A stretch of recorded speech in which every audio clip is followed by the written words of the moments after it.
విషయంలో మరో కథ వింటున్నానా అని సడన్ గా తల విదిల్చి తన చెవులుకున్న ఇయర్ ఫోన్స్ తీసి కళ్ళు నులుపుకొని చూశాడు. ఎదురుగా లేత గోధుమ రంగు ధోతి ధరించిన ముసలాయన నిలుచుని ఉన్నాడు. అతని చేతులు మాత్రం వణుకుతున్నాయి. సింహ అతన్ని చూసి ఎందుకు ఆశ్చర్యపోయాడంటే అప్పటి వరకు తన ముందు ఎవరైనా వచ్చి కూర్చున్నట్టు అతనికి గుర్తులేదు. నిద్ర మధ్యలో లేపాడని కోపంతో, ఏంటి తాత, ఏం కావాలి అని సింహ అడిగాడు.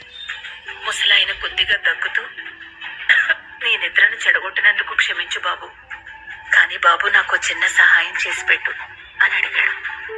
వణుకుతున్న చేతులతో బతిమాలుతున్న ఆ ముసలాయన పైన కోప్పడినందుకు సింహ లోపల తనని తాను తిట్టుకుంటూ, చెప్పు తాత, ఏం సహాయం కావాలి నీకు అని అడిగాడు. ఇప్పుడు టైం ఎంతైంది బాబు అని ఆత్రంగా అడిగాడు ముసలాయన. 11 గంటలు అవుతోంది ఆవులిస్తూ చెప్పాడు.